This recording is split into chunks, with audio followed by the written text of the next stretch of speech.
Hi ಎಲ್ಲರಿಗೂ ನಮಸ್ತೆ. ನಾನು ನಿಮ್ಮ ಆಶಾ ಚಂದ್ರಭಟ್. ಆಶಾ ಸ್ಥಳ ಭಾಗಕ್ಕೆ ನಿಮಗೆಲ್ಲರಿಗೂ ಸ್ವಾಗತ. ಇವತ್ತು ನಾವು ಮಹಾರಾಷ್ಟ್ರದ ಒಂದು ಫೇಮಸ್ ಚಟ್ನಿ ಆದಂತಹ ಟೇಚಾವನ್ನು ಹೇಗೆ ಮಾಡೋದು ಅಂತ ಹೇಳೋದನ್ನು ತೋರಿಸ್ಕೊಡ್ತಾ ಇದ್ದೇವೆ. ಬಿಸಾಡುವಂತಹ ಹೀರೆಕಾಯಿ ಸಿಪ್ಪೆಯನ್ನು ಉಪಯೋಗಿಸ್ಕೊಂಡು ಅಥವಾ ಯಾವುದೇ ಸಿಪ್ಪೆಯನ್ನು ಉಪಯೋಗಿಸ್ಕೊಂಡು ಕೂಡ ಇದನ್ನು ಮಾಡ್ಕೊಳ್ಬೋದು. ಮಾಡಲಿಕ್ಕೆ ಕೂಡ ತುಂಬ ಕಷ್ಟ ಇಲ್ಲ. ಹಾಗೆಯೇ ಇದನ್ನು ಗಂಜಿ ಜೊತೆ ಊಟ ಮಾಡಲಿಕ್ಕೆ ಸೂಪರ್ ಆಗಿರ್ತದೆ. ಈ ಬೇಸಿಗೆಯಲ್ಲಿ ನಾವು ಅಥವಾ ಯಾವುದೇ ಕಾಲದಲ್ಲಿ ಖಾರವಾಗಿ ಇದನ್ನು ಊಟ ಮಾಡೋರಿಗೆ ತುಂಬ ಇದು ಇಷ್ಟ ಆಗ್ತದೆ. ಇದಕ್ಕೆ ನಾನಿಲ್ಲಿ ಉಪಯೋಗಿಸ್ತಾ ಇರುವಂತಹದ್ದು 1 ಹಿಡಿಯಷ್ಟು ನೆಲಕಡಲೆ ಬೀಜ, ಶೇಂಗಾ ಬೀಜ ಅಂತ ಏನು ಹೇಳ್ತೇವೆ ಅದು. ಇದಕ್ಕೆ ಒಂದು ಸ್ವಲ್ಪ ಎಣ್ಣೆ ಹಾಕ್ಕೊಂಡು ಒಂದು 2 ಡ್ರಾಪ್ ಹಾಕಿದರೂ ಸಾಕು, ಅಥವಾ 1 ಟೀ ಸ್ಪೂನಷ್ಟು ಹಾಕ್ಕೊಳ್ಬೋದು. ನಮಗಿನ್ನೂ ಬೇರೆ ಹುರಿಲಿಕ್ಕಿದೆ. ನೆಲಕಡಲೆಯನ್ನು ಸರಿಯಾಗಿ ಫ್ರೈ ಆಗೋವರೆಗೆ ಅದನ್ನು ಫ್ರೈ ಮಾಡಿಕೊಳ್ಬೇಕು. ಸರಿಯಾಗಿ ಸಿಪ್ಪೆ ಹೋಗುವಷ್ಟು ಫ್ರೈ ಆಗಬೇಕು. ಅಷ್ಟು ಫ್ರೈ ಮಾಡಿಕೊಂಡ ನಂತರ ಅದಕ್ಕೆ ಬೆಳ್ಳುಳ್ಳಿ ಒಂದು 8ರಿಂದ 10 ಎಸಳು, ಹಾಗೆಯೇ ಖಾರಕ್ಕೆ ಬೇಕಾದಷ್ಟು ಹಸಿಮೆಣಸು. ಇಲ್ಲಿ ಖಾರಕ್ಕೆ ಬೇಕಾದ ಹಸಿಮೆಣಸು ತುಂಬ ಇಂಪಾರ್ಟೆಂಟ್, ಯಾಕೆಂದರೆ ನಾವು ಇದಕ್ಕೆ ಬೇರೆ ಯಾವುದೇ ಮೆಣಸು ಹಾಕೋದಿಲ್ಲ. ಹಾಗಾಗಿ ಕಡಿಮೆ ಅಂದರೆ ಒಂದು 5ರಿಂದ 6 ಹಸಿಮೆಣಸು ಹಾಕ್ಕೊಳ್ಬೋದು. ಖಾರ ತುಂಬ ತಿನ್ನೋರಿಗೆ ಒಂದು 7-8 ಕೂಡ ಹಾಕ್ಕೊಳ್ಬೋದು. ಮೆಣಸಿನ ಖಾರ ಕೂಡ ನೋಡಿಕೊಳ್ಬೇಕಾಗ್ತದೆ ಕೆಲವು ಸತಿ. ಈಗ ಇದಕ್ಕೆ ಒಂದು ಸ್ವಲ್ಪ ಕೊತ್ತಂಬರಿ ಸೊಪ್ಪಿನ ದಂಟು ಹಾಕಿಕೊಳ್ತಾ ಇದ್ದೇನೆ. ಹಾಗೆ ಕೊತ್ತಂಬರಿ ಸೊಪ್ಪನ್ನು ಕೂಡ ಹಾಕ್ಕೊಳ್ಬೋದು. ನನ್ನ ಹತ್ರ ದಂಟಿತ್ತು, ಹಾಗಾಗಿ ನಾನು ದಂಟನ್ನು ಹಾಕಿಕೊಳ್ತಾ ಇದ್ದೇನೆ.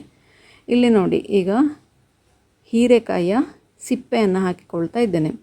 ಇದನ್ನು ನಾನು ಒಂದು ಚೂರು ಬೇಯಿಸ್ಕೊಂಡಿದ್ದೇನೆ, 1 ಸೆಕೆ ಬರೆಸಿ ಬೇಯಿಸ್ಕೊಂಡಿದ್ದೇನೆ. ಅಂಥ ಸಿಪ್ಪೆಯನ್ನು ಇದಕ್ಕೆ ಹಾಕ್ಕೊಂಡು ಈಗ ಹುರಿತಾ ಇದ್ದೇನೆ. ಇದಕ್ಕೆ ಹುಳಿಗೆ ಬೇಕಾದಷ್ಟು ಹುಣಸೆ ಹಣ್ಣು, 1-2 ಬೀಜದಷ್ಟು ಹುಣಸೆ ಹಣ್ಣು ಹಾಕ್ಕೊಳ್ತಾ ಇದ್ದೇನೆ. ರುಚಿಗೆ ಬೇಕಾದಷ್ಟು ಉಪ್ಪು ಕೂಡ ಇದಕ್ಕೆ ಹಾಕ್ಕೊಂಡ್ರೆ ಆಯಿತು. ಇದನ್ನು ರುಬ್ಬಲಿಕ್ಕೆ ಅಂತ ಇಲ್ಲ, ಇದನ್ನು ನಾವು ಕುಟ್ಟಾಣಿಯಲ್ಲಿ ಕುಟ್ಟಿ ಮಾಡುವಂತಹದ್ದು. ಟೇಚ ಅಂದರೆ ಕುಟ್ಟಾಣಿಯಲ್ಲಿ ಕುಟ್ಟಿ ಮಾಡುವಂತಹ ಒಂದು ಚಟ್ನಿಯ ಹೆಸರು, ಮಹಾರಾಷ್ಟ್ರದ ಚಟ್ನಿಯ ಹೆಸರು. ನಾವಿಲ್ಲಿ ಮಾವಿನಕಾಯಿ ಚಟ್ನಿ ಎಲ್ಲ ಕುಟ್ಟಿ ಮಾಡ್ತೇವಲ್ವ, ಮೊದಲಿಗೆಲ್ಲ ನಿಮಗೆ ನೆನಪಿರ್ಬೋದು. ನಾವೆಲ್ಲ ಸಣ್ಣವರಿದ್ದಾಗ ನಮಗೆ ಆವಾಗ ಮಿಕ್ಸರು ಗ್ರೈಂಡರ್ ಎಲ್ಲ ಇರಲಿಲ್ಲ. ನಾವು ಇದೇ ಥರ ಚಟ್ನಿಯನ್ನು ಕಡಿತಾ ಇದ್ದದ್ದು. ಗಟ್ಟಿ ಚಟ್ನಿ ಕಡಿಬೇಕಾದ್ರೆ ಇದೇ ಥರ ಕಡಿತಾ ಇದ್ದದ್ದು. ಇದೇ ಥರ ನೋಡಿ ಕುಟ್ಟಿ ಚಟ್ನಿಯನ್ನು ರೆಡಿ ಮಾಡಿಕೊಳ್ಳುವಂಥದ್ದು. ನಮ್ಮ ಹೀರೆಕಾಯಿ ಸಿಪ್ಪೆಯ ಟೇಚ ರೆಡಿ ಆಯಿತು. ನೀವು ಕೂಡ ಒಮ್ಮೆ ಖಂಡಿತ ಇದನ್ನು ಟ್ರೈ ಮಾಡಿ ನೋಡಿ. ಇದನ್ನು ಗಂಜಿ ಜೊತೆಗೆ, ಹಾಗೆ ದೋಸೆಗೆ ಸೈಡ್ ಡಿಶ್ ಆಗಿ, ಚಪಾತಿ, ಜೋಳದ ರೊಟ್ಟಿ, ರಾಗಿ ರೊಟ್ಟಿ ಯಾವುದ್ರ ಜೊತೆಗೆ ಕೂಡ ಇದು ಚೆನ್ನಾಗಿ ಹೊಂದಿಕೆ ಆಗ್ತದೆ. ಇಲ್ಲಿ ಹೀರೆಕಾಯಿ ಸಿಪ್ಪೆ ಹಾಕದೇನೆ ಹಾಗೆ ಬರೀ ನೆಲಕಡಲೆ, ಬೆಳ್ಳುಳ್ಳಿ, ಹಸಿಮೆಣಸು ಹಾಕಿ ಕೂಡ ಟೇಚ ಮಾಡಿಕೊಳ್ಬೋದು.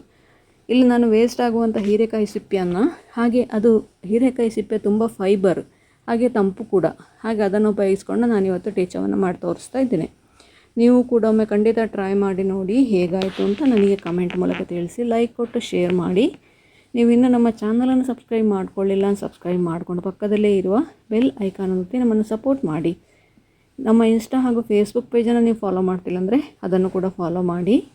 ಮುಂದಿನ ವಿಡಿಯೋದಲ್ಲಿ ಇನ್ನೊಂದು ಹೊಸ ಅಡಿಗೆಯೊಂದಿಗೆ, ಇನ್ನೊಂದು ಹೊಸ ರೆಸಿಪಿಯೊಂದಿಗೆ ಪುನಃ ನಿಮ್ಮನ್ನು ಭೇಟಿಯಾಗ್ತೇನೆ. ಧನ್ಯವಾದಗಳು.